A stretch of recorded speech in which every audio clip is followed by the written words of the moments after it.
충격적인 사건인데요.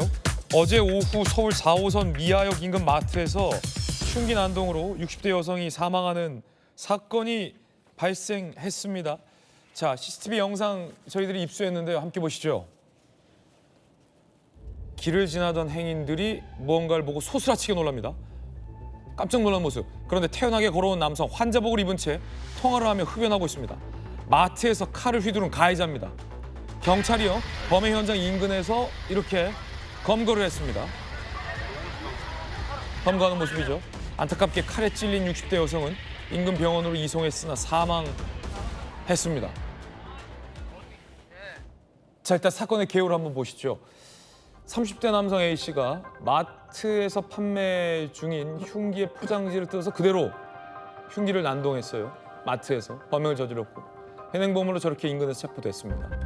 60대 여성은 마트에 장 보러 갔다가 안타깝게 이런 피해를 입은 겁니다. 알고 봤더니 사망한 이 여성과 그리고 마트의 직원 40대 여성 부상을 당했는데 흉기를 휘두른 저 남성과는 일면식도 없던 사이였다라는 겁니다.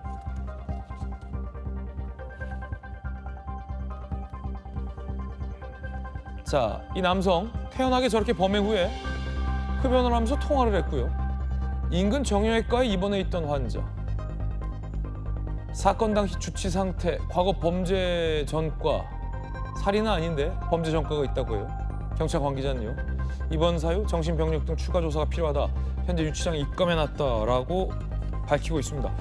이수진 교수님, 이것도 굉장히 좀 충격적인 강력 사건인데 이거 어떻게 봐야 됩니까? 네, 최근에 이제 이렇게 묻지마 방화나 묻지마 살인 이런 것들이 늘어나고 있는 추세거든요. 이건 묻지마 살인이다. 네, 그렇기 때문에 이런 이제 사건들은 사실은 예의 주목해서 대책을 꼭 마련을 해야 되는데 문제는 이 사람이 이제 정형외과에 입원을 하고 있던 사람이에요. 네네.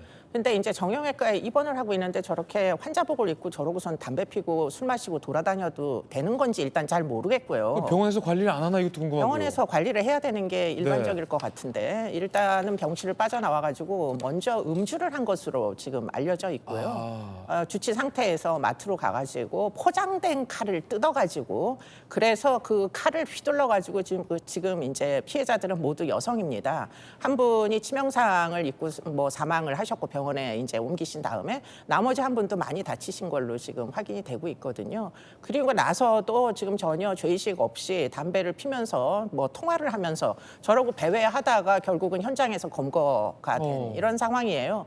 그렇기 때문에 지금 이런 과정들을 보면 법이나 질서에 대해서 전혀 경계심이 없다. 네. 매우 대담하다. 그리고는 지금 저 사람 아마 음주 감경을 노리고 자기 기억 안 난다, 술 마셔서 이렇게 또 얘기할 가능성이 높은데 네. 문제는 그렇게 인정을 하면 안 된다 이런 그렇죠. 생각이 드는 게 지금 마트에서 파는 칼은 무슨 날렵한 주방에서 쓰는 큰 칼들을 파는 게 아니에요. 예. 그런데 이 사람이 마트에 들어가가지고 포장된 칼을 베껴가지고 그래서 그 칼을 휘두른 거거든요. 그래서 사망에 이른 겁니다.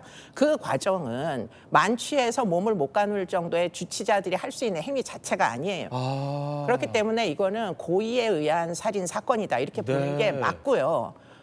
뭐라고 변명을 하든지 간에 이거는 살인 사건으로 처리를 해야 되고 엄벌해야 됩니다. 왜냐하면 이 사람 그전에도 전과가 있고 그렇기 때문에 이런 지경에 이르면은 어떻게 처벌되는지 뻔히 알면서도 지금 한 행위예요. 그렇기 때문에 지금 이런 부분에 대해서는 가중처벌의 필요성까지가 지금 가정이 될 정도로 심각한 상황이다 이렇게 보시는 게 맞겠습니다. 장을 보러 갔던 60대 주부 입장에서는 그 가족들 입장에서는 얼마나 이 하늘이 무너지는 그렇죠. 네. 사건입니까? 이렇게 묻지마 살인한 사람들, 범죄자들의 심리는 도대체 어떤 심리입니까, 교수님? 글쎄, 묻지마 살인범들에 대해서 10년 전에 대검에서 이제 연구해 보라 그래서 전국에 교도소를 다니면서 연구를 해본 적이 있는데 한 예. 세 부류가 존재를 합니다. 네. 정신질환자들에 의한 그야말로 전혀 정신착란 상태에서 하는 살인 사건들이 있고요. 그리고는 지금 이 사건들처럼 전과가 아주 많으면 끝에 가서는 법에 대한 경계심이 전혀 없어져요. 그리고선 사람의 인명을 굉장히 경시하는 이런 태도, 반사회적인 태도 같은 것들 때문에 저지르는 사람들이 일부가 존재합니다. 그리고 나머지 한 부류는 이제 은둔형 외톨이처럼 사회 부적응자들의 이제 돌발 행위 같은 게 있는데 지금 이런 사건들은 사실은 대안이 있어요.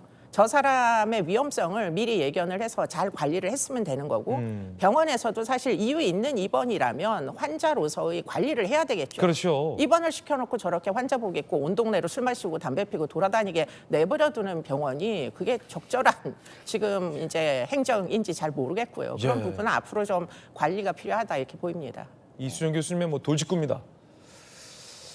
안타까운 충격적 사건이군요.